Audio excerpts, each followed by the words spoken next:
Hello മക്കളെ, welcome to Sunny sir. അപ്പൊ നമ്മളിന്ന് ക്ലാസ് +1 അക്കൗണ്ടൻസിയുടെ എപ്പിസോഡ് 2 ആണ് നമ്മൾ ഡിസ്കസ് ചെയ്യാൻ പോകുന്നത്. നമ്മൾ ഇന്നത്തെ ടോപ്പിക് എന്ന് പറയുന്നത് എക്കണോമിക് ഈവൻറ്റ്സ്, അക്കൗണ്ടിങ് പ്രോസസ്, ഇതൊക്കെയാണ് നമ്മൾ ഇന്ന് ഡിസ്കസ് ചെയ്യാനായിട്ട് പോകുന്നത്. സോ എന്റെ വീഡിയോ ആദ്യമായിട്ട് കാണുന്നവരാണെങ്കിൽ എന്നെ പരിചയപ്പെടുത്താം. എന്റെ പേര് സണ്ണി തോമസ്. ക്വാളിഫിക്കേഷൻ വരുന്നത് M.Com B.Ed ആണ്. ഫോർമർലി ലുലുവിൽ ദുബായിൽ അക്കൗണ്ട്സിലുണ്ടായിരുന്നു, മാരിസ് സുസുക്കിയിലുണ്ടായിരുന്നു, ഇൻഫോ പാർക്കിലുണ്ടായിരുന്നു, ഡോസ്കോ എന്ന് പറഞ്ഞ കമ്പനി. അതുപോലെ തന്നെ kids campus Kottappuram, saint Ann's college Angamaly, METS college Mala, ഇവിടേക്കെല്ലാം ഫാക്കൽറ്റി ആയിട്ട് വർക്ക് ചെയ്തിട്ടുണ്ട്. അപ്പോൾ ഇപ്പൊ നിലവിലൊരു അക്കൗണ്ടന്റ് ആണ്. ഒപ്പം തന്നെ ടീച്ചിങ്ങും ഉണ്ട്. അപ്പോൾ നിങ്ങളൊരു അക്കൗണ്ടന്റ് കയ്യിൽ നിന്ന് അക്കൗണ്ടൻസി പഠിക്കുമ്പോൾ നിങ്ങൾക്ക് എന്ത് ബെനിഫിറ്റ് ആണ് കിട്ടുക? നിങ്ങളൊന്ന് ആലോചിച്ച് നോക്കിയേ. അതായിരിക്കും നിങ്ങൾക്ക് ഈ ക്ലാസ്സിൽ കിട്ടുക. നിങ്ങൾ ക്ലാസ് കണ്ടു കഴിഞ്ഞ് സ്വയം വിലയിരുത്തുക. ഓക്കെ, അപ്പൊ ഇന്നത്തെ നമ്മുടെ ടോപ്പിക് എന്ന് പറയുന്നത് അക്കൗണ്ടിങ്സിലെ ബേസിക് ആയിട്ടുള്ള കുറച്ച് കാര്യങ്ങളാണ്. ടേംസും കാര്യങ്ങളും നമ്മൾ അറിഞ്ഞിരിക്കണം. ആദ്യം തന്നെ നമ്മൾ അറിഞ്ഞിരിക്കുന്നത് ഡെഫിനിഷൻ അല്ലെങ്കിൽ മീനിങ് ഓഫ് അക്കൗണ്ടിങ് ആണ്. അത് നമ്മൾ ഫസ്റ്റ് പാർട്ടിൽ ഡിസ്കസ് ചെയ്തിട്ടുണ്ട്. അപ്പോൾ ഈ പാർട്ട് കാണാത്ത കുട്ടികളുണ്ടെങ്കിൽ അതിന്റെ ലിങ്ക് ഞാനിവിടെ കൊടുത്തിട്ടുണ്ട്. സോ അവിടെ ക്ലിക്ക് ചെയ്തിട്ട് ഈ പാർട്ട് എന്ത് ചെയ്യുക, കാണുക. ഓക്കെ, അതിനുശേഷം നിങ്ങൾ ഈ വീഡിയോ ഒന്ന് കാണാനായിട്ട് ശ്രമിക്കുക. ക്ലിയർ ആണല്ലോ? യെസ്. പിന്നെ അത് അക്കൗണ്ടിങ് പ്രോസസ്സ് എന്ന് പറയുന്നൊരു സംഭവമുണ്ട്. അത് നമ്മൾ ഡീറ്റെയിൽ ആയിട്ട് നമ്മൾ ഇന്ന് പഠിക്കുന്നതായിരിക്കും. Okay, yes. അപ്പൊ നമുക്ക് ഇന്നത്തെ ടോപ്പിക്കിലേക്ക് പോവാം. Topic to be discussed in this lessons are: ഒന്ന്, എക്കണോമിക് ഈവന്റ് എന്താണ്, accounting process, organisation, interested users of informations. ഇത്രയാണ് നമുക്ക് കഴിഞ്ഞ ക്ലാസ്സിൽ നമ്മൾ നിങ്ങളോട് പറഞ്ഞിട്ടുണ്ടായിരുന്നത്. നമ്മൾ നെക്സ്റ്റ് ക്ലാസ്സിൽ എടുക്കും എന്നുള്ളത്. അതിനകത്ത് ഈ ഒരു ഇൻട്രസ്റ്റഡ് യൂസേഴ്സ് ഓഫ് ഇൻഫർമേഷൻസ്, ഈ ഒരു കാര്യം മാത്രം നമ്മൾ നെക്സ്റ്റ് ക്ലാസ്സിൽ എപ്പിസോഡ് 3 എടുക്കുക. Okay, let's move to economic events. First നമുക്ക് എക്കണോമിക് ഈവന്റ്സ് എന്താണെന്ന് പഠിക്കാം. Okay, yes. സോ അതിനു മുന്നേ നമ്മൾ ഓർഗനൈസേഷൻ എന്താണെന്ന് മനസ്സിലാക്കണം. ഓർഗനൈസേഷൻ ഒന്നുമില്ല, നമ്മൾ ചെയ്യുന്ന ബിസിനസ് എന്താണോ അതാണ് organisation. Organisation refers to a business enterprise. Clear ആണല്ലോ? യെസ്. ഡീറ്റെയിൽ ആയിട്ട് ഓർഗനൈസേഷന്റെ ടോപ്പിക് വരുമ്പോൾ നമുക്ക് ഡിസ്കസ് ചെയ്യാം. ഓക്കെ, സോ ഫസ്റ്റ് നമ്മൾ നോക്കാൻ പോകുന്നത് എന്താണ് എക്കണോമിക് ഈവന്റ് എന്നാണ്. നമ്മൾ ട്രാൻസാക്ഷൻ എന്താണെന്ന് മനസ്സിലാക്കി. എന്താണ് ട്രാൻസാക്ഷൻ? കൈമാറ്റമാണ്, അല്ലെ? ഇപ്പൊ ഞാൻ എന്താണ് ഒരു കടയിൽ ചെന്നിട്ട്, ഒരു സൂപ്പർ മാർക്കറ്റിൽ ചെന്നിട്ട് ഞാൻ കുറച്ച് വെജിറ്റബിൾസ് വാങ്ങി. ഓക്കെ, വെജിറ്റബിൾസ് ഞാൻ വാങ്ങി. ക്ലിയർ? അപ്പൊ ഞാൻ വാങ്ങുന്ന ഈ വെജിറ്റബിൾസിന് ഞാൻ സൂപ്പർ മാർക്കറ്റിലേക്ക് എന്ത് കൊടുക്കും? ക്യാഷ് കൊടുക്കും. സപ്പോസ് ഒരു 100 rupees ക്യാഷ് കൊടുക്കും.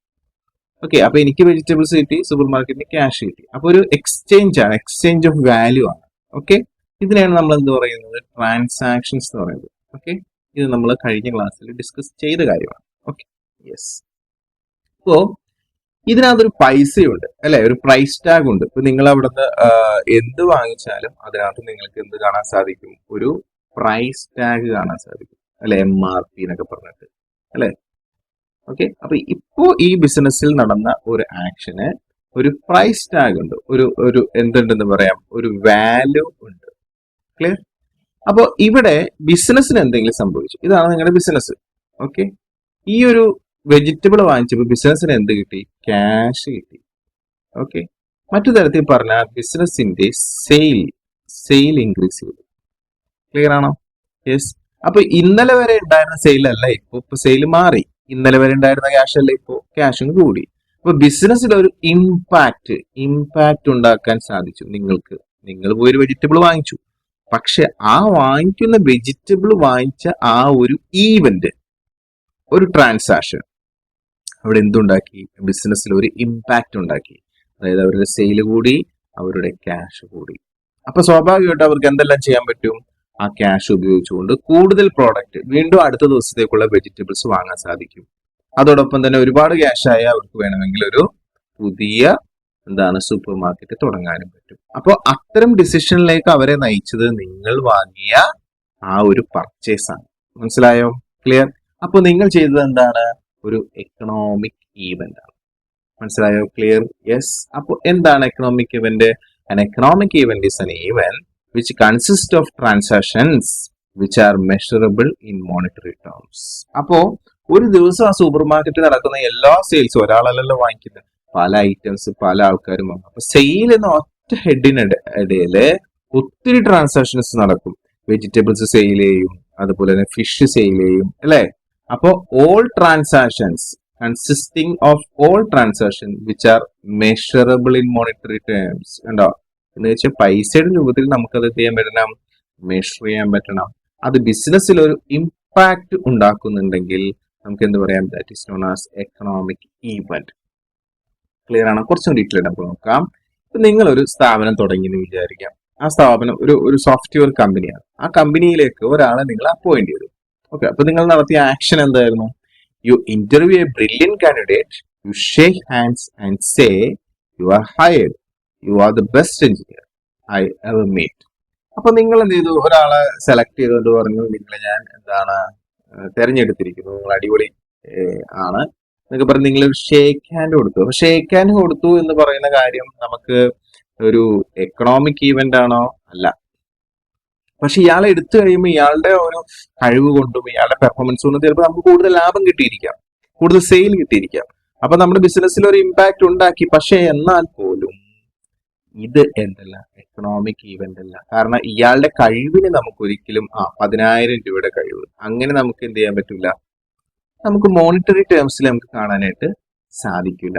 സോ അക്കൗണ്ടിങ് വ്യൂവിൽ നോക്കുമ്പോൾ this is huge event for the companies future, but it is not an economic event. ഇതൊരു എക്കണോമിക് ഈവന്റ് അല്ല, നോട്ട് ആൻ എക്കണോമിക് ഇവന്റ്. കാരണം എന്തുകൊണ്ടാ, നമുക്ക് ഇത് മോണിറ്ററി ടേംസിൽ പൈസയുടെ രൂപത്തിൽ ഇതിനെ കാണിക്കാൻ പറ്റില്ല. ഒരാളുടെ കഴിവിനെ, ഒരാളുടെ പെർഫോമൻസിന് നമുക്ക് പൈസയുടെ രൂപത്തിൽ കാണാൻ സാധിക്കില്ല. ഓക്കെ, പിന്നെ എപ്പോഴാണ് നമുക്ക് ഇതിന്റെ ഇയാളുടെ ഒരു കഴിവിന് നമ്മൾ എന്തെങ്കിലും കൊടുക്കണമല്ലോ, അതിന് നമ്മളൊരു ഫിക്സ്ഡ് സാലറി ഫിക്സ് ചെയ്തിട്ടുണ്ട്. സപ്പോസ് ഒരു 80,000 രൂപയാണ് ശമ്പളം ഉണ്ടെന്ന്, സോഫ്റ്റ്വെയർ എഞ്ചിനീയർ ആണല്ലോ.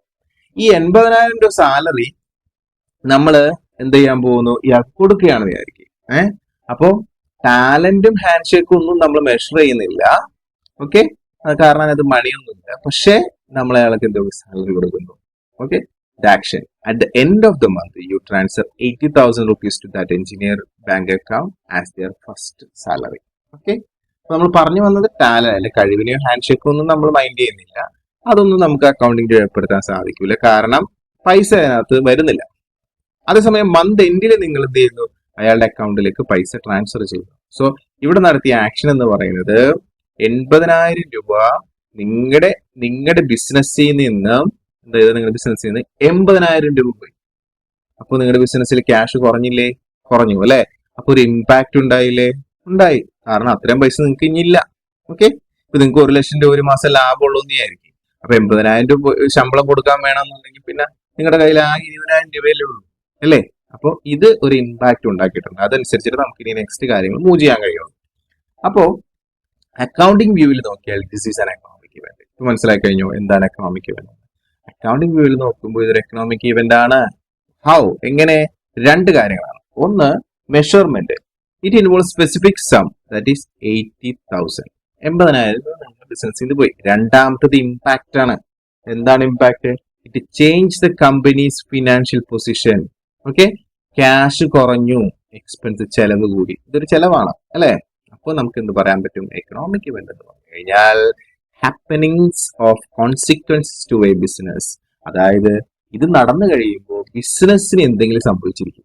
Consequence to a business.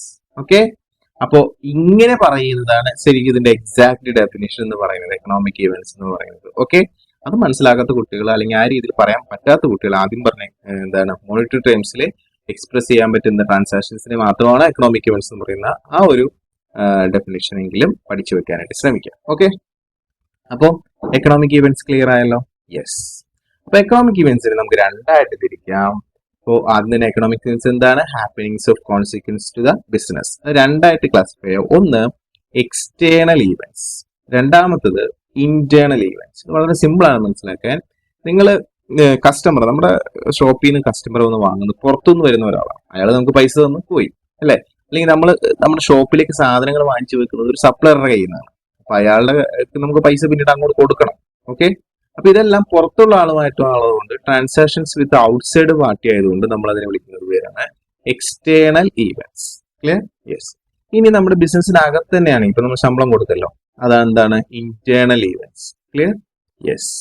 Okay, അപ്പൊ നമുക്ക് ഓരോന്നും എന്താണെന്ന് ഒരു പിസ എന്താണ് നിങ്ങളൊരു പിസ്സയുടെ സ്ഥാപനം നടത്തുന്നത്, പിസ്സ ഉണ്ടാക്കുന്ന ഒരു ഷോപ്പ് നടത്തുന്നു, നിങ്ങളുടെ ഷോപ്പിന്റെ പേരാണത് pizza paradise.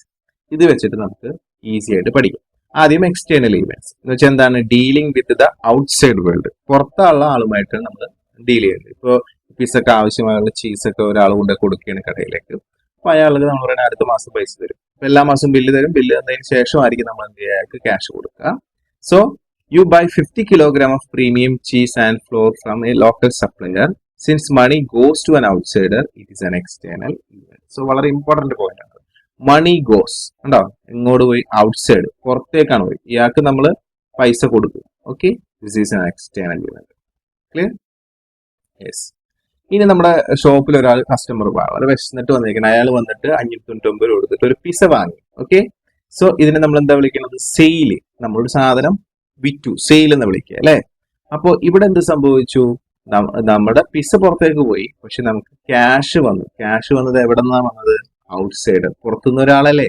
So this is an external event. Clear ആണല്ലോ, എക്സ്റ്റേണൽ ഇവന്റ്. അപ്പൊ പുറത്തുള്ള ആളുമായിട്ടുള്ള ട്രാൻസാക്ഷൻ ആണ് എക്സ്റ്റേണൽ ഇവന്റ്. ഇനി നിങ്ങളുടെ ഈ ബിസിനസ്, നിങ്ങളുടെ ഈ സ്ഥാപനം ഒരു മാസം കഴിഞ്ഞ് കഴിയുമ്പോൾ നിങ്ങൾക്ക് എന്ത് കൊടുക്കണം, അതിന്റെ ഓണർക്ക് റെന്റ് കൊടുക്കണം അല്ലെ. അപ്പൊ നിങ്ങൾ എന്താണ്, ഒരു മാസത്തെ റെന്റ് ചെക്ക് ചെയ്ത് കൊടുത്തു. Suppose like this. ഇത് നമ്മൾ ബിസിനസ്സിൽ വിളിക്കുന്ന പേരാണ് എക്സ്പെൻസ്. അപ്പോൾ നിങ്ങൾക്ക് എക്സ്പെൻസ് ഉണ്ടായി, ഒരു ചെലവുണ്ടായി, ശമ്പളം കൊടുക്കണം ഒക്കെ ഉണ്ട്. അതോടൊപ്പം തന്നെ ലാൻഡ് ലോഡിന് നിങ്ങൾക്ക് എന്താണ്, റെന്റ് കൊടുക്കണം. അപ്പൊ അത് പുറത്തുള്ള ആളാണ്, നിങ്ങളുടെ ബിസിനസ്സിലെ ആളല്ല. So this is an external party. So അതുകൊണ്ട് നമുക്ക് ഇത് വിളിക്കാം, അതൊരു എക്സ്റ്റേണൽ ഇവന്റ് ആണ് വിളിക്കാം. Okay, so at the end of the month you write a cheque to your landlord. Landlord എന്ന് പറഞ്ഞു കഴിഞ്ഞാൽ നമ്മുടെ വാടകക്കാരൻ. Okay, for the shops rent, റെന്റിന് വേണ്ടിയിട്ട്. അപ്പൊ റെന്റ് പേ ചെയ്യുക എന്ന് പറയുന്നത് ഒരു എക്സ്റ്റേണൽ ഈവന്റ് ആണ്. ക്ലിയർ ആണല്ലോ. അപ്പൊ എക്സാമിന് നമ്മൾ ചോദിച്ചാൽ എന്ത് എഴുതും, ഇങ്ങനെ എഴുതണം, external events. If an event involves transactions between an outsider and organization, these are known as external events.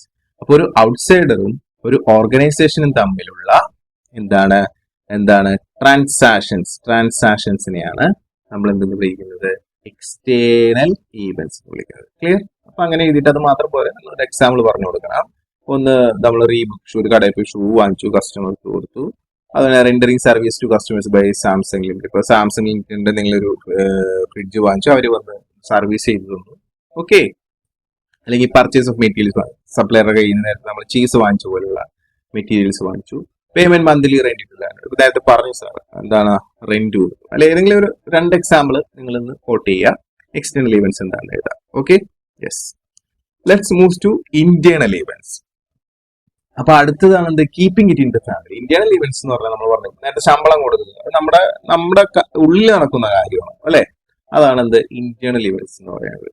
ഇപ്പോ നമ്മളിപ്പോ നേരത്തെ പൊടി വാങ്ങിച്ചെന്ന് പറയല്ല, ആ പൊടി ഇപ്പൊ ഷോപ്പിൽ അകത്തിരിക്കുകയാണ്. ആ ഷോപ്പിൽ നിന്ന് നേരെ നമ്മൾ എന്താണ്, ഈ പിസ്സ ഉണ്ടാക്കുന്ന കിച്ചണിലേക്ക് അത് കൊണ്ടുപോയി.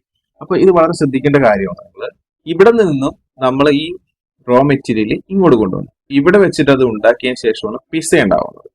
അപ്പോഴാണ് ഇതിനൊരു വാല്യൂ വരുന്നത്. ക്ലിയർ ആണല്ലോ. അപ്പൊ ഈ ഒരു പിസ്സ ഉണ്ടാക്കാൻ എന്തെല്ലാം മെറ്റീരിയൽസ് നമ്മൾ ഉപയോഗിച്ചു എന്നുള്ളത് നമ്മൾ എന്താണ്, ഇൻവെന്ററി. അതായത് ഇതിനെല്ലാം നമ്മൾ ഇൻവെന്ററി എന്ന് പറയാം, ഇൻവെന്ററി.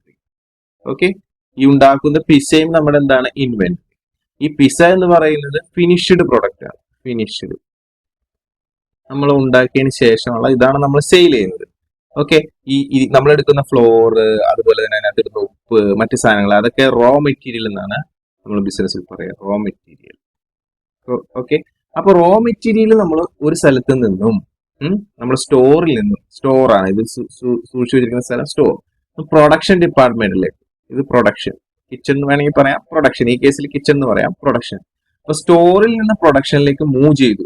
ഒരു വിലയുള്ള വസ്തുവാണ് നമ്മൾ മൂവ് ചെയ്തിരിക്കുന്നത്, ഇത്ര രൂപയുടെ സാധനം മൂവ് ചെയ്തു എന്നാണ് നമ്മൾ പറയാം. ഓക്കെ, അപ്പോ ഇതൊരു ട്രാൻസാക്ഷൻ ആണ്. ഇതിന്റെ ഒരു മോണിറ്ററി ഉണ്ട്, കണ്ടോ, മോണിറ്ററി ഉണ്ട്. ഇത്തരമുള്ള സാധനം മൂവ് ചെയ്യുമ്പോൾ സ്വാഭാവികമായിട്ട് അവിടെ അത്രയും സാധനം കുറഞ്ഞു അല്ലെ. അത് ബിസിനസ്സിൽ ഉണ്ടാക്കുന്ന ഇമ്പാക്ട് എന്താണ്, ആ സാധനം ഇനി ഇല്ലെങ്കിൽ അടുത്ത് ഉണ്ടാക്കാൻ പറ്റില്ല, അപ്പൊ വേഗം വാങ്ങണം. ഓക്കെ, അപ്പൊ ഈ ഒരു ഇമ്പാക്ട് ഉണ്ടാക്കാനായിട്ട് ഈ മൂവ്മെന്റ് സാധിച്ചു. ഇത് ബിസിനസ് അകത്താണ്, പുറത്തുള്ള ആളുമായിട്ടല്ല. അതുകൊണ്ട് നമ്മൾ അതിനെ വിളിക്കും internal events.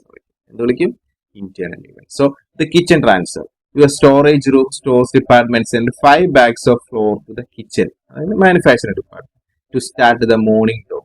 No money left the building, but inventory moved to the production. This is an internal event. മനസ്സിലായോ?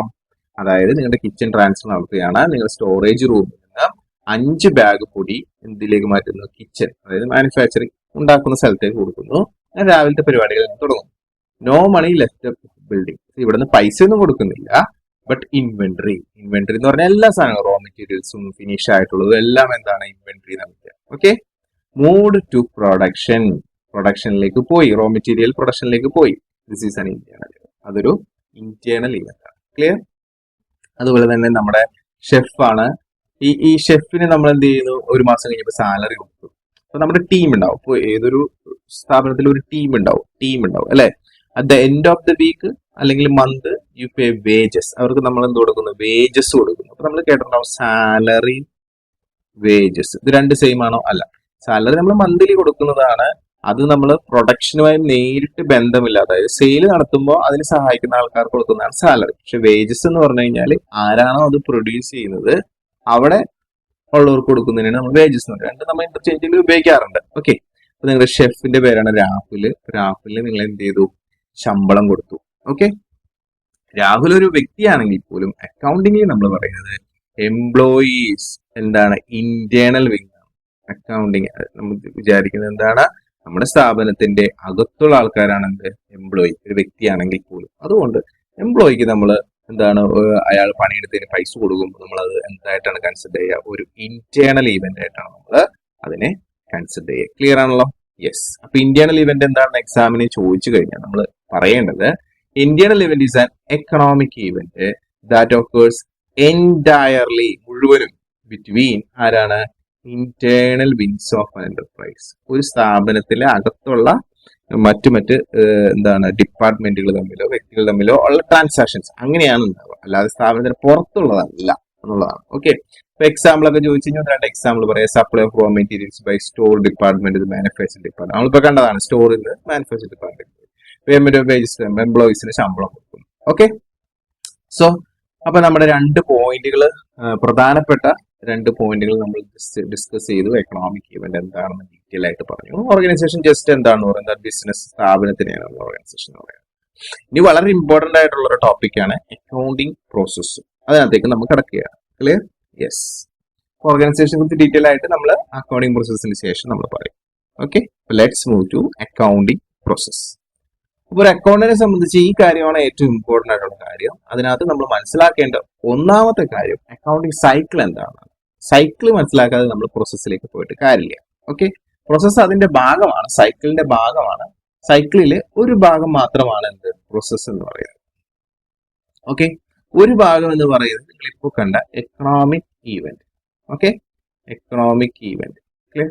അപ്പോൾ നമുക്കൊരു കാര്യം മനസ്സിലായി. ഒരു കസ്റ്റമർ വന്ന് നമ്മുടെ കടയിൽ നിന്ന് ഒരു സാധനം വാങ്ങുമ്പോഴാണ് ഒരു ഈവന്റ് സംഭവിക്കുന്നത്. ഓക്കെ. അവിടെ നിന്നാണ് അത് സ്റ്റാർട്ട് ചെയ്യുന്നത്. അത് സ്റ്റാർട്ട് ചെയ്ത് അത് എന്താണ്? ബില്ലടിച്ചു, എല്ലാം കഴിഞ്ഞ് അതിലൂടെ ഒരു പ്രോസസ്സിലൂടെ കടന്നുപോയി ഒരു ഇൻഫർമേഷൻ വരുന്നു. ഇന്ന് ഇത്രയും സെയിൽ ഉണ്ടായി. ഓക്കെ. സപ്പോസ് 10 മില്യൺ സെയിൽ ഉണ്ടായി. ക്ലിയർ? അപ്പൊ അതിന്റെ ബേസിസിൽ ഒരു ഡിസിഷൻ എടുക്കുന്നു. നമ്മുടെ സാധനങ്ങൾ തീർന്നു. അപ്പൊ നമുക്ക് എന്ത് ചെയ്യാം? ഒരു തീരുമാനം എടുക്കാം. നമുക്ക് കുറെ സാധനങ്ങൾ കുറച്ചും കൂടി ഓർഡർ കൊടുക്കാം അല്ലെ? അല്ലെങ്കിൽ എന്ത് ചെയ്യാം? നമുക്ക് പുതിയൊരു ഷോപ്പ് തുടങ്ങാം. ഓക്കെ. അങ്ങനെ നമ്മൾ വീണ്ടും കുറച്ചും കൂടി ഓർഡർ കൊടുക്കുമ്പോൾ അടുത്ത ഇവന്റ് ഉണ്ടാക്കുന്നു. വീണ്ടും ഇത് പ്രോസസ്സിലൂടെ കടന്നു പോകുന്നു. അങ്ങനെ ഇതിങ്ങനെ കണ്ടിന്യൂ ചെയ്തു. ഇതാണ് എന്ത്? അക്കൗണ്ടിങ് പ്രോസസ്സിന്റെ സൈക്കിൾ എന്ന് പറയുന്നത്. ഓക്കെ. അപ്പൊ നമ്മൾ അക്കൗണ്ടിങ് സൈക്കിൾ എന്താണെന്ന് ഫസ്റ്റ് ഡിസ്കസ് ചെയ്യും. ദെൻ അതിനുശേഷമാണ് അതിനകത്ത് ഒരു ഘടകമായിട്ട് വരുന്ന അക്കൗണ്ടിങ് പ്രോസസ്സിനെ കുറിച്ച് ഡിസ്കസ് ചെയ്യും. ഓക്കെ. സോ എക്കണോമിക് ഈവന്റ് ആണ് ഫസ്റ്റ് സംഭവം. അതായത് കസ്റ്റമർ പർച്ചേസ് ചെയ്യും. നോക്കാം. ഒരു കസ്റ്റമർ നിങ്ങൾ സൂപ്പർ മാർക്കറ്റിൽ വന്ന് പർച്ചേസ് ചെയ്തു കാർഡ് ഉപയോഗിച്ചിട്ട്. Okay. So A real customer buying groceries, കുറച്ച് പച്ചക്കറിയൊക്കെ വാങ്ങിച്ചു. ഒരു 2000 രൂപ എന്താണ്? കാർഡ് ഉപയോഗിച്ചിട്ട് നിങ്ങൾക്ക് പേ ചെയ്തു ഒരു കസ്റ്റമർ. ഓക്കെ.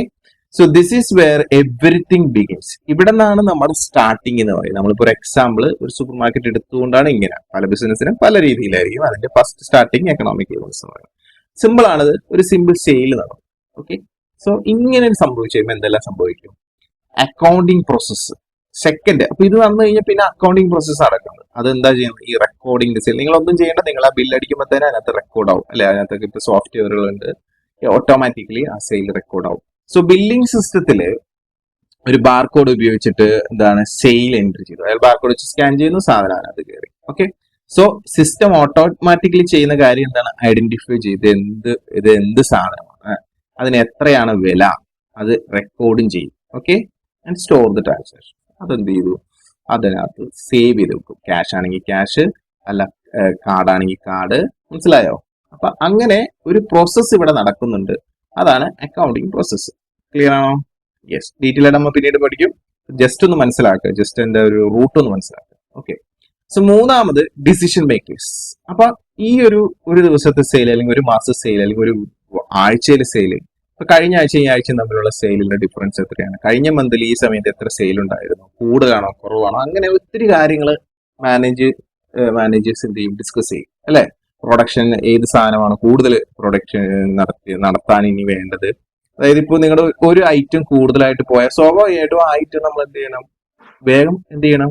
പുതിയതായിട്ട് വാങ്ങണം. അല്ലെങ്കിൽ എന്ത് സംഭവിക്കും? കസ്റ്റമർ വേറെ ഷോപ്പിലേക്ക്.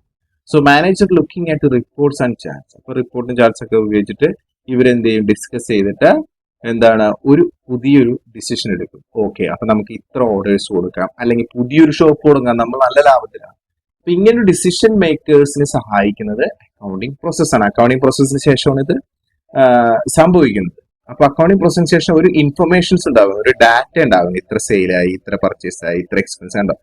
ആ ഡാറ്റ ഉപയോഗിച്ചിട്ടാണ് എന്ത് ചെയ്യുന്നത്? ഇവർ ഡിസിഷൻ എടുക്കുന്നത്.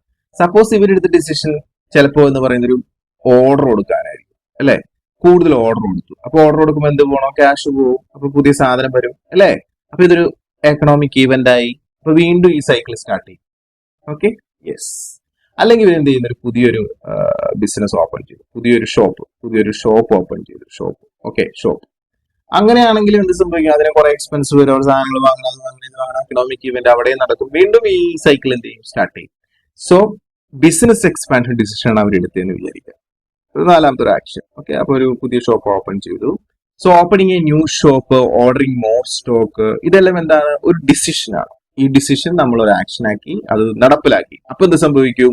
ബിസിനസ് വളർന്നു പോകും, business gross. Clear? At the same time ഓരോ ഡിസിഷൻ നടക്കുമ്പോഴും എന്താണ്? അവിടെ ഒരു എക്കണോമിക് ആക്ടിവിറ്റി സംഭവിക്കും. അപ്പോൾ ഒരു എക്കണോമിക് ആക്ടിവിറ്റിയിൽ നമ്മൾ സ്റ്റാർട്ട് ചെയ്തു. എന്താണ്? അക്കൗണ്ടിങ് പ്രോസസ്സിലൂടെ കടന്നുപോയി. നമ്മൾ കഴിഞ്ഞ ക്ലാസ്സിൽ ഡിസ്കസ് ചെയ്തതാണ്, ഓർമ്മയുണ്ടോ? Recording, classifying, summarising, insignificant, manner എന്നൊക്കെ പറഞ്ഞ് നമ്മൾ പഠിച്ചതാണ്. അത് നമ്മളിപ്പോ ഒന്നുകൂടി പറയും. എന്താണ് അക്കൗണ്ടിങ് പ്രോസസ്സിൽ നടക്കുന്നത്? മെയിൻ ആയിട്ട് 4 കാര്യങ്ങളാണ് നമ്മൾ പറയും. അവിടെ നിന്ന് കിട്ടുന്ന ഡാറ്റ, ആ ഇൻഫർമേഷൻസ് ഉപയോഗിച്ചിട്ട് ആ ഡാറ്റ ഇൻഫർമേഷൻസ് ഉപയോഗിച്ചിട്ട് എന്ത് ചെയ്യുന്നു? ഡിസിഷൻ മേക്കേഴ്സ്, മാനേജേഴ്സ് എന്ത് ചെയ്യുന്നു? കാര്യങ്ങൾ തീരുമാനിക്കുന്നു. അതിന് ഫലമായിട്ട് അവരുടെ ആക്ഷൻ ഫലമായിട്ട് വീണ്ടും അടുത്ത എക്കണോമിക് ആക്ടിവിറ്റി ഉണ്ടാവും.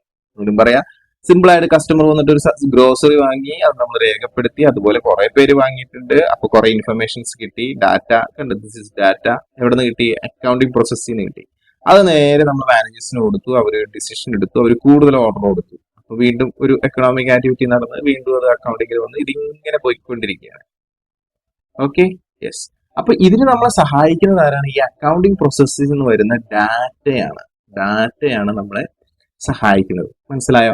ഇവിടെ സാറ് ഇംഗ്ലീഷിൽ എഴുതിയിരിക്കുന്ന ഈ ഒരു ലെറ്റേഴ്സ് ഉപയോഗിച്ചിട്ടല്ലേ നിങ്ങളെ പഠിപ്പിക്കുന്നത്. നമ്മൾ ഇതിന് പറയും ഇംഗ്ലീഷ് ലാംഗ്വേജ് എന്ന് പറയും. കാരണം ഇത് ഉപയോഗിച്ചിട്ട് വേണം എനിക്ക് നിങ്ങളെ പഠിപ്പിക്കാൻ. പക്ഷെ ഞാൻ എക്സ്പ്ലെയിൻ ചെയ്ത മലയാളത്തിലാണ്. അപ്പൊ അതും ഒരു ലാംഗ്വേജ് ആണ്. അപ്പൊ ഇൻഫർമേഷൻസ് പാസ് ചെയ്യുന്നത് നിങ്ങൾക്ക് ഒരു തീരുമാനമെടുക്കാൻ, നിങ്ങൾക്ക് കാര്യങ്ങൾ മനസ്സിലാക്കാൻ ഇൻഫർമേഷൻസ് പാസ് ചെയ്യുമ്പോൾ അത് നമ്മൾ ലാംഗ്വേജ് എന്ന് പറയും അല്ലെ? അതുപോലെ അക്കൗണ്ടിങ് എന്ന് പറയുന്നത് ആക്ച്വലി എന്താണ്? ഒരു ലാംഗ്വേജ് ആണ്. മനസ്സിലാക്കുന്നുണ്ടോ?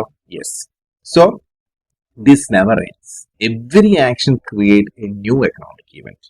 എല്ലാ ആക്ഷൻസും പുതിയ എക്കണോമിക് ഇവന്റ് ഉണ്ടാക്കും. വീണ്ടും അത് അക്കൗണ്ടിൽ പോകും, വീണ്ടും ഒരു ഡിസിഷൻ എടുക്കും, വീണ്ടും economic. This is a cycle. Clear ആണോ? യെസ്. സോ മക്കളെ, നമ്മൾ മനസ്സിലാക്കേണ്ടത്, every time you buy something from a shop, you are starting an accounting cycle. നിങ്ങൾ ഓരോ തവണ ഓരോ സാധനം വാങ്ങുമ്പോഴും നിങ്ങൾ എന്താ സംഭവിക്കുന്നത്? ആക്ച്വലി നിങ്ങളൊരു അക്കൗണ്ടിങ് സൈക്കിൾ സ്റ്റാർട്ട് ചെയ്യണം. Okay, the sales become data, the data become decision, and the decision create new business action. Clear? ശ്രദ്ധിച്ചോ നിങ്ങൾ? സെയിൽ ഡാറ്റ ആവുന്നു, ആ ഡാറ്റ എന്താണ്? ഒരു തീരുമാനമാവുന്നു, ഡിസിഷൻ ആവുന്നു, ആ ഡിസിഷൻ എന്താണ്? പുതിയൊരു ആക്ഷനായി ക്രിയേറ്റ് ചെയ്യുന്നു. സോ ദാറ്റ് ഈസ് വൈ, അതുകൊണ്ടാണ് നമ്മൾ പറയുന്നത് അക്കൗണ്ടിങ് ഈസ് കോൾഡ് എന്താണ്? Language of business. സപ്പോസ് ഇങ്ങനെ ചോദിച്ചേക്കാം, അക്കൗണ്ടിങ്ങിന്റെ ലാംഗ്വേജ് ഓഫ് ബിസിനസ് എന്ന് വിളിക്കാൻ കാരണം എന്താണ്? അപ്പൊ നിങ്ങൾക്ക് ഈ ഒരു സെന്റൻസ് എഴുതിയാൽ തന്നെ അതിന്റെ ആൻസർ ആയി. ക്ലിയർ ആണോ? Yes, it drives everything. കാരണം ഈ ഒരു ഡാറ്റ കിട്ടാതെ നമുക്ക് അടുത്ത ഡിസിഷൻ എടുക്കാൻ പറ്റില്ല, തെറ്റിപ്പോകും ചിലപ്പോൾ. മനസ്സിലായോ? അപ്പൊ ഡാറ്റ കറക്റ്റ് ആയിരിക്കണം. അതുകൊണ്ട് അക്കൗണ്ടൻസി ചെയ്യുന്നവർക്ക് ഒരിക്കലും തെറ്റാൻ പാടില്ല, അത് കറക്റ്റ് ആയിരിക്കണം എന്നുള്ളതാണ്. അല്ലെങ്കിൽ എല്ലാ സ്ഥലത്തും തെറ്റിപ്പോകും. Okay, yes. So let's move to accounting process. അപ്പൊ നമ്മൾ അക്കൗണ്ടിങ് സൈക്കിൾ ആണ് പറഞ്ഞത്, പ്രോസസ് അല്ല. അക്കൗണ്ടിങ് സൈക്കിളിലെ ഒരു ഭാഗം മാത്രമാണ് അക്കൗണ്ടിങ് പ്രോസസ് എന്ന് പറയുന്നത്. ക്ലിയർ ആണോ? യെസ്. അപ്പൊ ഒന്നുകൂടി സാർ പറയാം. ഫസ്റ്റ് ഓഫ് ഓൾ എന്താണ്? എക്കണോമിക് ഈവന്റ് സംഭവിക്കുന്നു, അത് നേരെ അക്കൗണ്ടിങ് പ്രോസസ്സിലേക്ക് പോകുന്നു. അവിടെ നിന്ന് നമുക്ക് എന്ത് ചെയ്യുന്നു? ഇൻഫർമേഷൻസ് കിട്ടുന്നു, അത് ഉപയോഗിച്ച് നമ്മൾ എന്ത് ചെയ്യുന്നു? ഡിസിഷൻസ് എടുക്കുന്നു. ആ ഡിസിഷന്റെ ഫലമായിട്ട് വീണ്ടും എക്കണോമിക് ഇവന്റ്. ഓക്കെ, ഇതിനകത്ത് ഈ ഒരു ഭാഗമാണ് എന്ത്? Accounting process. ക്ലിയർ? യെസ്. അപ്പൊ നമുക്ക് ഡീറ്റെയിൽ ആയിട്ട് പോവാം. അല്ല, ഒന്ന് ഐഡന്റിഫിക്കേഷൻ ആണ്. It means determine what transaction to record. ഇപ്പൊ കഴിഞ്ഞ ക്ലാസ്സിൽ ഡീറ്റെയിൽ ആയിട്ട് പറഞ്ഞിട്ടുള്ളതാണ് എന്ത് ട്രാൻസാക്ഷൻ നമ്മൾ റെക്കോർഡ് ചെയ്യേണ്ടത്. ഓക്കെ, നമ്മുടെ ബിസിനസ് ട്രാൻസാക്ഷൻസ് ആണ് നമ്മൾ എന്ത് ചെയ്യേണ്ടത്? റെക്കോർഡ് ചെയ്യേണ്ടത്. ബിസിനസ്സുമായി ബന്ധപ്പെട്ടുള്ള ട്രാൻസാക്ഷൻസ് എന്താണ് നമ്മൾ ബുക്കിൽ റെക്കോർഡ് ചെയ്യണം. Okay, this is known as identification. Clear? Yes. അപ്പൊ ഏത് ട്രാൻസാക്ഷൻ ആണ് തിരിച്ചറിഞ്ഞു? മെഷർമെന്റ്. രണ്ടാമത്തെ ഇമ്പോർട്ടന്റ് പ്രോസസ്സ് വരുന്നത് മെഷർമെന്റ് ആണ്. It means quantification of business transaction. അതായത് ക്വാണ്ടിറ്റിഫിക്കേഷൻ എന്ന് പറഞ്ഞു കഴിഞ്ഞാൽ എത്ര എണ്ണം, എത്ര രൂപക്ക്. ഇപ്പൊ 10 ചെയർ നമ്മൾ വാങ്ങിച്ചാൽ 10 ചെയർ എന്നല്ല പറയാം, 10 × 500 രൂപയ്ക്കാണെങ്കിൽ എന്താണ്? 5000 രൂപയുടെ ചെയർ എന്നാണ് നമ്മൾ പറയാം. So this is known as measurement. Clear? Using monetary unit. Okay, monetary unit ഉപയോഗിച്ചിട്ട് എന്ന് പറഞ്ഞാൽ ചിലപ്പോൾ രൂപയിൽ പറയാം, ഡോളറിൽ ഏതാ ക്യാഷാണോ നമ്മൾ ഉപയോഗിക്കുന്നത് ആ രൂപത്തിൽ. അടുത്തത് മൂന്നാമത്തെ എന്ന് പറഞ്ഞാൽ റെക്കോർഡിങ്. അപ്പൊ ഇത് മനസ്സിലാക്കി കഴിഞ്ഞ് കഴിഞ്ഞാൽ പൈസയുടെ രൂപത്തിലാണെന്ന് എത്ര രൂപയാണെന്ന് ഐഡന്റിഫൈ ചെയ്ത് കഴിഞ്ഞാൽ നമ്മൾ പിന്നെ എന്ത് ചെയ്യണം? അത് റെക്കോർഡ് ചെയ്യണം. Only those transaction that can be measured in terms of money are record in the books of accounts. Okay, അപ്പൊ നമ്മൾ കഴിഞ്ഞ ക്ലാസ്സിൽ പറഞ്ഞതാണ് ഫസ്റ്റ് റെക്കോർഡ് ചെയ്യുന്ന ബുക്കിന്റെ പേര് എന്താണ്? ജേണൽ. അത് കഴിഞ്ഞ് നമ്മൾ അതിന് ഒരു ബാങ്ക് വേറെ, ക്യാഷ് വേറെ, അങ്ങനെ അങ്ങനെ മാറ്റുമ്പോൾ അതിനെ നമ്മൾ എന്ത് വിളിക്കും? ലെഡ്ജർ എന്ന് വിളിക്കും. ഓക്കെ, സോ ജേണലും ലെഡ്ജറും ഒക്കെ കഴിഞ്ഞ ക്ലാസ്സിൽ പറഞ്ഞാണ് കേട്ടോ. അപ്പൊ പാർട്ട് 1 കാണാത്തത് കാണുക. അടുത്തത് communication. Okay, this is very important step. കാരണം എന്താ? നിങ്ങൾ എല്ലാ ഇൻഫർമേഷൻസ് എന്താക്കി ആർക്കും മനസ്സിലാവുന്നില്ല, അങ്ങനെയല്ല. മനസ്സിലാവുന്ന രീതിയിൽ നല്ല രീതിയിൽ അതിനെ രൂപത്തിലാക്കിയിട്ട് ഒരു റിപ്പോർട്ടാക്കിയിട്ട് നമ്മൾ ആർക്ക് കൊടുക്കണം? ആ ഇൻഫർമേഷൻസ് നമ്മൾ ആർക്ക് പാസ് ചെയ്യണം? Internal and external users. അപ്പൊ സാർ ഒരു എക്സാമ്പിൾ പറയാം, അടുത്ത ക്ലാസ്സിലായിരിക്കും നമ്മൾ ഡീറ്റെയിൽ ആയിട്ട് പറയാം. ഇന്റേണൽ എന്ന് പറഞ്ഞാൽ നമ്മൾ മാനേജർ കൊടുക്കുക അല്ലെങ്കിൽ ഓണർ കൊടുക്കുക, ഇന്റേണൽ. എക്സ്റ്റേണൽ എക്സാമ്പിൾ പറയുകയാണെങ്കിൽ ബാങ്ക്. ബാങ്കിന് എന്തിനാണ് ബാങ്കിന് ഇത് കിട്ടിക്കഴിഞ്ഞാലാണ് നിങ്ങൾക്ക് ബാങ്ക് ലോൺ തന്നാൽ നിങ്ങൾക്ക് തിരിച്ചടയ്ക്കാനുള്ള കഴിവുണ്ടോ ഇല്ല എന്നുള്ളത് നിങ്ങളുടെ ഈ റിപ്പോർട്ട് നോക്കിയാൽ മനസ്സിലാവും. നിങ്ങൾ ലാഭത്തിൽ അല്ലെങ്കിൽ ബാങ്ക് ലോൺ തരില്ല. മനസ്സിലായോ? അപ്പൊ എക്സ്റ്റേണൽ, ബാങ്ക് പുറത്തുള്ള ആളായതുകൊണ്ട് എക്സ്റ്റേണൽ യൂസർ ആണ്. നിങ്ങളുടെ മാനേജർക്ക് ഡിസിഷൻ എടുക്കാൻ അയാൾ ഇന്റേണൽ യൂസർ ആണ്. അപ്പൊ കുറെ എക്സ്റ്റേണൽ ഇന്റേണൽ ഒക്കെ ആയിട്ട് കുറച്ച് കൂടുതൽ ഡീറ്റെയിൽ പഠിക്കാനുണ്ട്. അപ്പൊ അത് നമ്മൾ നെക്സ്റ്റ് ക്ലാസ്സിലായിരിക്കും പഠിക്കുക. ഓക്കെ, അപ്പോൾ അത് വിട്. ഓക്കെ, ഇന്റേണൽ എക്സ്റ്റേണൽ യൂസേഴ്സ് ഉണ്ട്, അവർക്ക് നമ്മൾ എന്ത് ചെയ്യണം? കമ്മ്യൂണിക്കേഷൻ ചെയ്യണം. അപ്പൊ 4 ഇമ്പോർട്ടന്റ് പ്രോസസ്സാണ്. ഒന്ന് identification, measurement, recording, communication. Clear?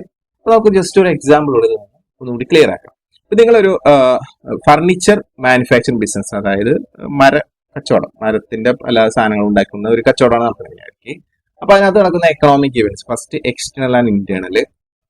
ഒന്ന് buying wood from outside, external. അപ്പൊ നമ്മൾ കുറച്ച് മരം വാങ്ങുമല്ലോ, ഇനി ഈ വുഡ് നമ്മൾ അകത്ത് മൂവ് ചെയ്തു, ഇങ്ങനെ കഷ്ണങ്ങളാക്കിയിട്ട് മൂവ് ചെയ്ത്, അത് എന്തായിരിക്കും? ഇന്റേണൽ ആയിരിക്കും. അപ്പൊ ഇവിടെ എന്ത് സംഭവിച്ചു? ഒരു എക്കണോമിക് ഇവന്റ് സംഭവിച്ചു. ഇനി എന്ത് റെക്കോർഡ് ചെയ്യണം? അതാണല്ലോ സെക്കൻഡ് സ്റ്റെപ്പ് വരുന്നത്, ഐഡന്റിഫിക്കേഷൻ. അപ്പൊ ആദ്യം തന്നെ നമ്മൾ എന്താണ്? എല്ലാവരും കൂടി തീരുമാനിച്ചു, എന്താണ്? ഒരു മീറ്റിംഗ് തീരുമാനിച്ചു, നമ്മൾ ഇത്ര പർച്ചേസ് ചെയ്തിട്ടുണ്ട്, നമുക്ക് നമ്മുടെ ഡിസിഷൻ ഇതാണ്, നമ്മൾ നാളെ എങ്ങനെ ചെയ്യാൻ പോകുന്നു, അങ്ങനെ ചെയ്യാൻ പോകുന്നു, പുതിയ ഷോ, അങ്ങനെ കുറെ മോട്ടിവേറ്റ് ഒക്കെ ചെയ്ത് എംപ്ലോയീസ് നിങ്ങൾ എല്ലാവരും നന്നായിട്ട് വർക്ക് ചെയ്യണം എന്നൊക്കെ പറയാം. അതൊന്നും നമുക്ക് റെക്കോർഡ് ചെയ്യാൻ പറ്റത്തില്ല. മനസ്സിലായി? മോട്ടിവേഷണൽ സ്പീച്ച് ഒന്നും നമുക്ക് റെക്കോർഡ് ചെയ്യാൻ പറ്റില്ല. എന്നാൽ ഇതെല്ലാം കഴിഞ്ഞിട്ട് ഇവർ ചായ കുടിച്ചു, ഇവർ ഒരു ബിസ്ക്കറ്റും ചായയും കുടിച്ചാൽ അത് നമ്മൾ കാശ് കൊടുക്കണം. അപ്പൊ അത് നമ്മൾ എന്ത് ചെയ്യണം? എക്സ്പെൻസ്, അത് എക്സ്പെൻസ് ആണ്, ചെലവാണ്, നമ്മൾ റെക്കോർഡ് ചെയ്യേണ്ടി വരും. അപ്പൊ എന്ത് റെക്കോർഡ് ചെയ്യണമെന്ന് ഐഡന്റിഫൈ ചെയ്യുന്നതിലാണ് അക്കൗണ്ടിങ് പ്രോസസ് ആക്ച്വലി സ്റ്റാർട്ട് ചെയ്യുന്നത്. മനസ്സിലായോ? എക്കണോമിക് ഇവന്റ് സംഭവിച്ചതിന് ശേഷമാണ് അക്കൗണ്ടിങ് പ്രോസസ് സ്റ്റാർട്ട് ചെയ്യുന്നത്. അപ്പൊ ഐഡന്റിഫിക്കേഷൻ ആണ് ആക്ച്വലി ഇതിന്റെ ഫസ്റ്റ് സ്റ്റെപ്പ്. സാർ ഇവിടെ സെക്കൻഡ് ആയിട്ട് കാണിച്ചിരിക്കുന്നത് ഫസ്റ്റ് എക്കണോമിക് ഇവന്റ്സ് സംഭവിച്ചു എന്ന് കാണിച്ചതുകൊണ്ട്. ഓക്കെ, ബട്ട് പ്രോസസ്സിന്റെ സ്റ്റാർട്ടിങ് എന്താണ്? ഐഡന്റിഫിക്കേഷൻ ആണ്. ക്ലിയർ ആണോ? അപ്പൊ എക്സ്പെൻസ്, നമ്മുടെ ബിസിനസ്സിൽ ഒരു ഇമ്പാക്ട് ഉണ്ടാക്കുന്ന ക്യാഷ് കുറയ്ക്കുന്ന ഒരു കാര്യം മാത്രമാണ് നമ്മൾ റെക്കോർഡ് ചെയ്യുള്ളൂ. ഇത് റെക്കോർഡ് ചെയ്യില്ല, എന്തെങ്കിലും തീരുമാനിച്ചോട്ടെ. Okay, yes. ഇനി മെഷർമെന്റ് കൺവെർട്ട് മണി. അപ്പൊ നമുക്ക് ഇതിന്റെ പൈസയുടെ രൂപത്തിലാക്കണം. ഇപ്പൊ നമ്മൾ പ്രീമിയർ ഫർണിച്ചർ എന്ന് പറയുന്ന ഒരു സ്ഥലത്തേക്ക് നമ്മൾ ഇൻവോയ്സ് ചെയ്തു. അപ്പൊ 7,200 രൂപ, പിന്നെന്താണ് കൗണ്ടർ ടേബിൾ 8,300, ഇതൊക്കെ ഒരു ക്വാണ്ടിറ്റിയാണ് നമ്മൾ എന്ത് ചെയ്തു അവര് സെയിൽ ചെയ്തത്. നിങ്ങൾ മനസ്സിലാക്കേണ്ട കാര്യം, അപ്പോൾ ഒരു ഇൻവോയ്സിൽ അവരുടെ GST നമ്പർ ഉണ്ടാവും, മനസ്സിലായോ? അതുപോലെ തന്നെ ക്വാണ്ടിറ്റി എത്ര എണ്ണം ഉണ്ടാവും, എത്ര രൂപക്ക് വാങ്ങിച്ചു, ഐറ്റത്തിന്റെ പേരുണ്ടാവും, ഇതൊക്കെ ഡീറ്റെയിൽ സാർ പിന്നീട് പറഞ്ഞിരുന്നതാണ്. അതിന്റെ ടോട്ടൽ ഉണ്ടാവും. നമുക്ക് ടോട്ടൽ മതി. ടോട്ടൽ 15,500 എന്ന് പറയുന്നത് ഒരു പൈസയുടെ രൂപത്തിലല്ലേ? അതെ. അപ്പൊ ആ പൈസയുടെ രൂപത്തിൽ രേഖപ്പെടുത്താൻ പറ്റുന്നത് കൊണ്ട് നമ്മൾ എന്ത് സംഭവിച്ചു? മെഷർമെന്റ് നടക്കും. Okay, yes. So invoice measurable, clear ആണല്ലോ? യെസ്. Next recording. ഇത് നമ്മൾ ബുക്കിലേക്ക് എന്ത് ചെയ്യണം? എഴുതണം. ഒരു അക്കൗണ്ടിന്റെ പണിയാണ് എന്ത് ചെയ്യുക? ബുക്കിലേക്ക് എഴുതുക എന്നുള്ളത്. ടാലി ആണെങ്കിൽ ടാലിയിലേക്ക് അത് എൻ്റർ ചെയ്യുക ഇൻവോയ്സ്. അതുപോലെ തന്നെ ടാലിയിൽ നിന്ന് ഇൻവോയ്സ് നമ്മൾ ജനറേറ്റ് ചെയ്യുമ്പോൾ ഓട്ടോമാറ്റിക്കലി അത് എൻ്റർ ആവും. ഓക്കെ, സോ ഡെയിലി എൻട്രീസ്, എല്ലാ ദിവസവും നമ്മൾ അത് എന്താണ് സെയിൽ എൻ്റർ ചെയ്യുന്നു. അത് ബുക്സ് അല്ലെങ്കിൽ സോഫ്റ്റ്വെയറിൽ എൻ്റർ ചെയ്യും. പണ്ടൊക്കെയാണ് ബുക്ക് ഉപയോഗിച്ചിരുന്നത്, ഇപ്പൊ ആരും ബുക്ക് ഉപയോഗിക്കുന്നില്ല. സോഫ്റ്റ്വെയർ ടാലി, SAP അങ്ങനെ തുടങ്ങിയ സോഹോ ബുക്സ് തുടങ്ങിയ സോഫ്റ്റ്വെയറുകളിലാണ് പ്രധാനമായിട്ടും ഉപയോഗിക്കുന്നത്. അപ്പൊ നിങ്ങൾ മിനിമം ഒരു അക്കൗണ്ടൻസി പഠിക്കുന്ന കുട്ടിക്ക് ടാലി അറിഞ്ഞിരിക്കണം. ടാലി അറിഞ്ഞാൽ ചെറിയ ചെറിയ കമ്പനികളിലൊക്കെ വർക്ക് ചെയ്യാം. SAP അറിഞ്ഞു കഴിഞ്ഞാൽ വലിയ വലിയ മൾട്ടിനാഷണൽ കമ്പനിയിൽ വർക്ക് ചെയ്യാം. പിന്നെ സോഹോ ആണ് ഇപ്പൊ ഏറ്റവും ലേറ്റസ്റ്റ് ആയിട്ട് നമുക്ക് സോഹോ ബുക്സ് എന്ന് പറയുന്നത്. അങ്ങനെ കുറെ സാധനങ്ങളുണ്ട്. പിന്നെ അത് സാറ് ഇപ്പോൾ വർക്ക് ചെയ്യുന്നത് ടാലിയിലാണ്. സാറ് അതിന് മുന്നത്തെ ഒരു 5 വർഷത്തോളം വർക്ക് ചെയ്തിരുന്നത് SAPയിലാണ്. ഓക്കെ, അപ്പൊ ഇത് രണ്ടും സാറിന് അറിയാവുന്നതാണ്. ഓക്കെ, അപ്പൊ ഇത് വളരെ കോംപ്ലിക്കേറ്റഡ് ആണ്. ടാലി അത്യാവശ്യം എന്താണ് കുറെ കാര്യങ്ങൾ പഠിക്കണം.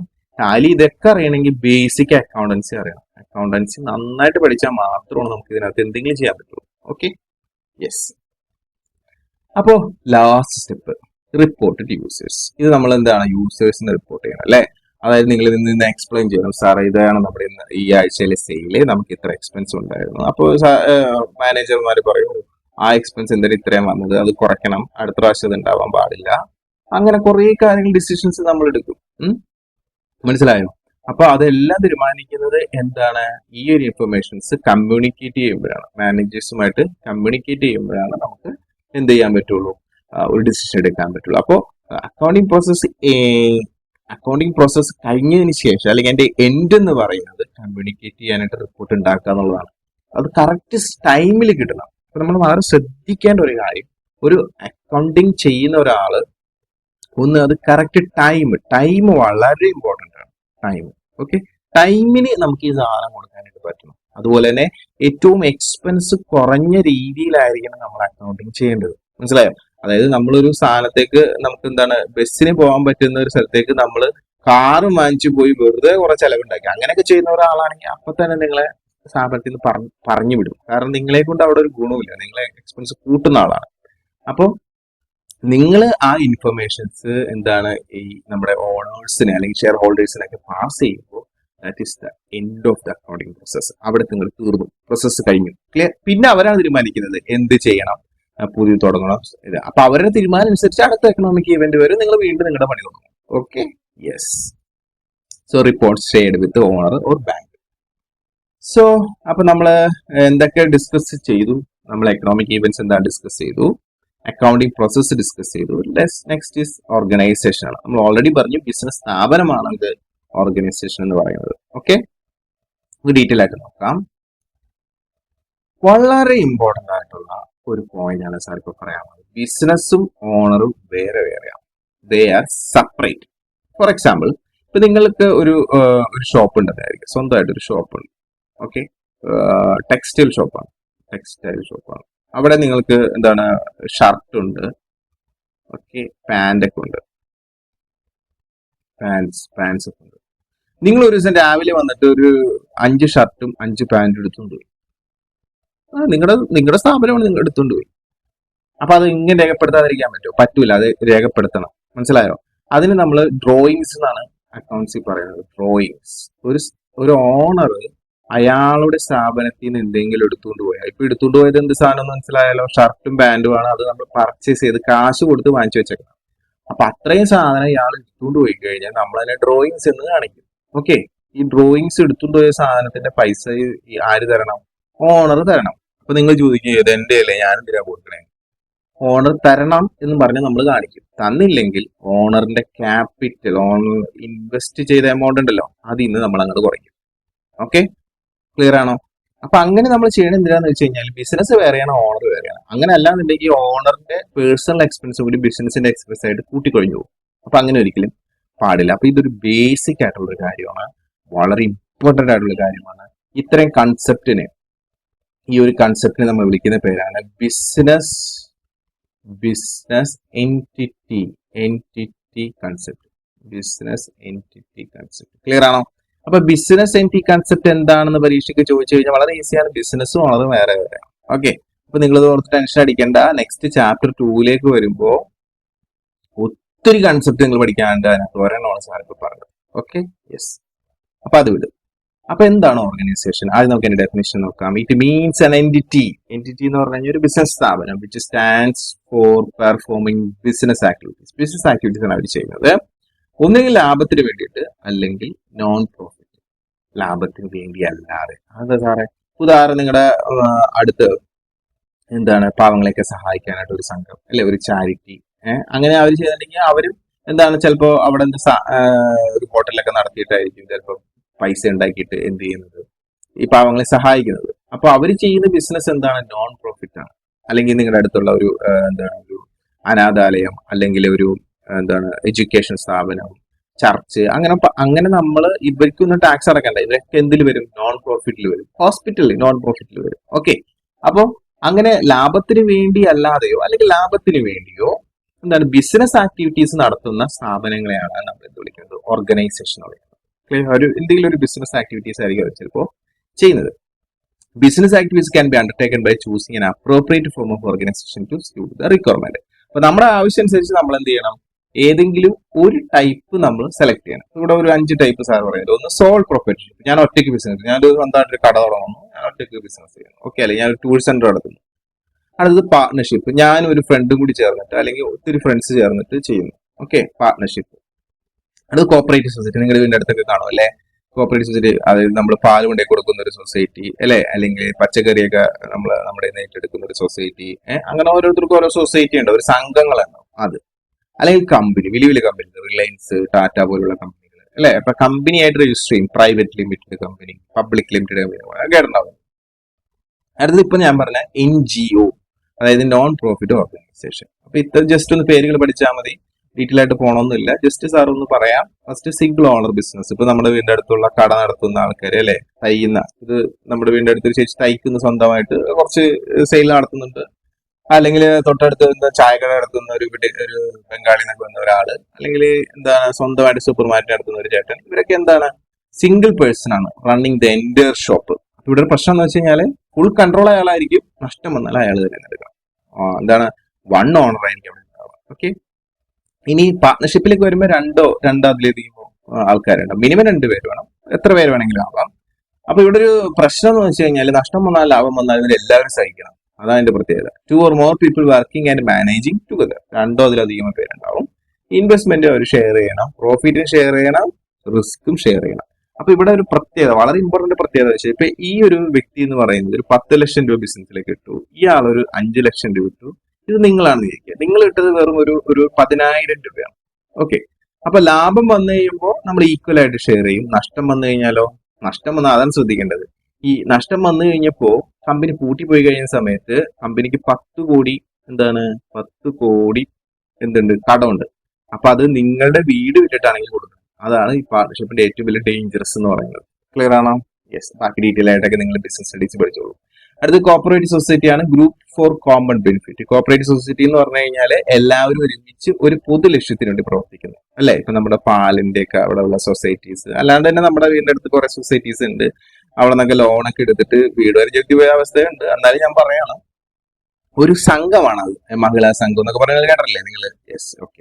So farmers or residents working together for mutual benefit. അവരെല്ലാവരും പരസ്പരം അവർക്ക് എല്ലാവർക്കും ഒരുമിച്ചിട്ട് ഒരു സംഘത്തിൽ ചേർന്ന് അവിടെ നിന്ന് അവർക്ക് ലോൺ കിട്ടും, സഹായം കിട്ടും, സബ്സിഡി കിട്ടും. അങ്ങനെയുള്ള ഒരു ബിസിനസ് ആക്ടിവിറ്റീസിനെയാണ് നമ്മൾ എന്ത് പറയുന്നത്? കോപ്പറേറ്റീവ് സൊസൈറ്റി എന്ന് പറയുന്നത്. Okay, together we grow, together we benefit. നമുക്ക് ഒരുമിച്ച് വളരാം, ഒരുമിച്ച് നേട്ടം. അതൊക്കെയാണ് നമ്മൾ അതിന്റെ ഒരു കാര്യം എന്ന് പറയുന്നത്. അടുത്തത് സെപ്പറേറ്റ് ലീഗൽ എൻറ്റിറ്റി വരുന്ന ഒരു സംഭവമാണ് കമ്പനി. അപ്പൊ നേരത്തെ പാർട്ണർഷിപ്പ് പറഞ്ഞ പോലെ അല്ല കമ്പനിയിൽ നിങ്ങൾ എന്തെടുത്തോ അത് മാത്രം നിങ്ങൾ സഹിച്ചാൽ മതി.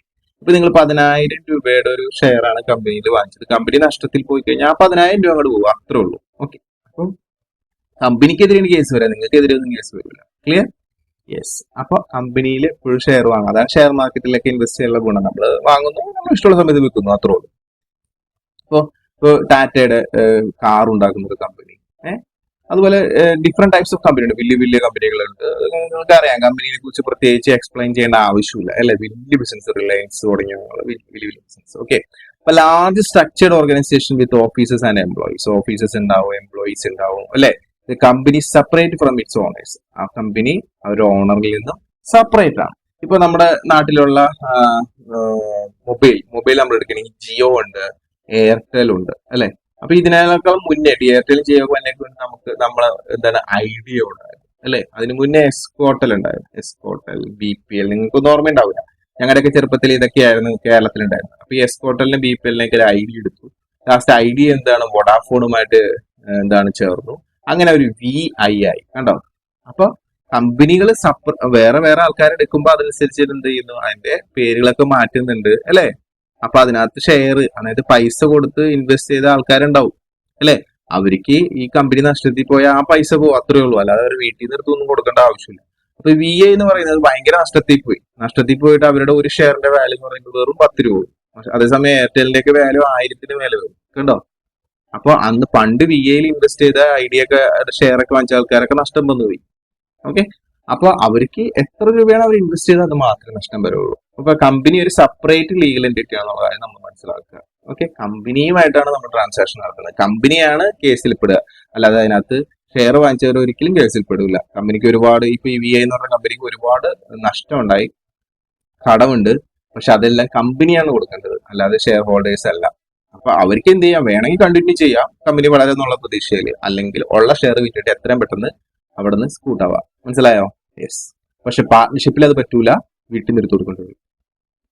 അടുത്തത് നോൺ പ്രോഫിറ്റ് ഓർഗനൈസേഷൻ, NGO ആണ്. നമ്മൾ നേരത്തെ പറഞ്ഞ സർവീസ് മോട്ടീവ്, നമ്മുടെ ജനങ്ങളെ സഹായിക്കുക, അവർക്ക് വേണ്ടി സഹായങ്ങൾ ചെയ്യുക, സൗജന്യ വിദ്യാഭ്യാസം, അങ്ങനെയുള്ള കാര്യങ്ങൾക്ക് വേണ്ടിയിട്ടൊക്കെ പ്രവർത്തിക്കുന്നതാണ് എന്ത് NGO എന്ന് പറയുന്നത്, നോൺ പ്രോഫിറ്റ് ഓർഗനൈസേഷൻ. ഓക്കെ, അപ്പൊ നമ്മുടെ നാട്ടിലുള്ള ഹോസ്പിറ്റലിലും എഡ്യൂക്കേഷൻ സ്ഥാപനമൊക്കെ അങ്ങനെയാണ്, അവരൊന്നും ടാക്സ് അടയ്ക്കുന്നില്ല. പക്ഷെ അവരൊന്നും എല്ലാം സഹായിക്കുന്നുണ്ടോ എന്നൊന്നും നമുക്ക് ഉറപ്പുവരുത്താൻ പറ്റില്ല. അവരവിടെ ബിസിനസ് നടത്തുന്നുണ്ട്, പൈസ വാങ്ങുന്നുണ്ട്. പക്ഷെ അതൊന്നും ഒരിക്കലും എന്തല്ല, ഒരു പ്രോഫിറ്റബിൾ ബിസിനസിന്റെ കാറ്റഗറിയിലേക്ക് അതിനെ നമുക്ക് കൊണ്ടുവരാൻ കഴിയില്ല. അതെല്ലാം നോൺ പ്രോഫിറ്റ് ഓർഗനൈസേഷൻ ആണ്. അത് ഡീറ്റെയിൽ ആയിട്ട് നിങ്ങൾ +2 അക്കൗണ്ടൻസിയിൽ ഒരു ചാപ്റ്റർ ഉണ്ട്, ഫസ്റ്റ് ചാപ്റ്റർ ആണ് ഇതാണ്, നോൺ പ്രോഫിറ്റ് ഓർഗനൈസേഷൻ. ഓക്കെ, അത് ചില വർഷങ്ങളിൽ ഇൻക്ലൂഡ് ചെയ്തിട്ട് ചില വർഷങ്ങളിൽ അത് എക്സ്ക്ലൂഡ് ചെയ്തിട്ടായിരിക്കും പഠിപ്പിക്കുക. എന്തായാലും CBSEയിലെ കുട്ടികൾ ആ ചാപ്റ്റർ ഫുൾ ആയിട്ട് പഠിക്കണം, അതിന്റെ അക്കൗണ്ടിങ് എങ്ങനെയാണ്. Okay, so people helping society without profit motive, അതാണ് നമ്മൾ വളരെ ശ്രദ്ധിക്കേണ്ട ഒരു പോയിന്റ്. ലാഭം പ്രതീക്ഷിച്ചല്ല അവരും വർക്ക് ചെയ്യുന്നത്. ഓക്കെ, പക്ഷെ നമുക്കറിയാം നമ്മുടെ നാട്ടിലെ ഹോസ്പിറ്റലിലൊക്കെ ലാഭം പ്രതീക്ഷിച്ച് വർക്ക് ചെയ്യാം. Service first, profit not the goal. Okay, അപ്പൊ അവര് സർവീസ് ചെയ്യുന്നു, ലാഭം കിട്ടിക്കഴിഞ്ഞാൽ അതെന്താണ്, ഷെയർ ചെയ്യും. അതാണ് മെയിൻ ആയിട്ടുള്ള സംഭവം എന്ന് പറയുന്നത്. ഓക്കെ, അപ്പൊ ഓർഗനൈസേഷനെ കുറിച്ച് മക്കൾക്ക് ഒരു ഐഡിയ കിട്ടിയോ? എന്താണ്, ഒരു ബിസിനസ് ചെയ്യുന്ന ഒരു സ്ഥാപനമാണ്, പക്ഷെ അത് ലാഭത്തിനോ നഷ്ടത്തിനോ വേണ്ടിയാകാം. Okay, yes. ഓർഗനൈസേഷൻ എന്താണ്? It means an entity which stands for performing business activities either for profit or non profit. Okay, ഇപ്പൊ പ്രധാനമായിട്ടും നമ്മൾ സോൾ പ്രോപ്പർട്ടിഷിപ്പ് ഒറ്റയ്ക്ക് നടത്തുന്ന ആൾ, പാർട്ണർഷിപ്പ് ഒന്നിൽ കൂടുതൽ പേരുകൾ, കോപ്പറേറ്റീവ് സൊസൈറ്റി ഒരു സംഘം, കമ്പനി പ്രത്യേകം separate entity, non profit organisation ലാഭത്തിന് വേണ്ടി. Okay, clear?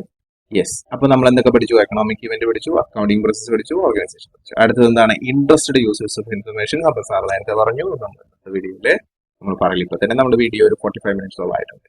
അപ്പോൾ നെക്സ്റ്റ് എപ്പിസോഡിൽ 3 നമ്മൾ അത് ഡിസ്കസ് ചെയ്യും. അപ്പൊ ഈ വീഡിയോ ഇഷ്ടമായെങ്കിൽ ഒന്ന് ലൈക്ക് ചെയ്യുക, ഒരു like. Okay, like, share, comment. Thank you once again.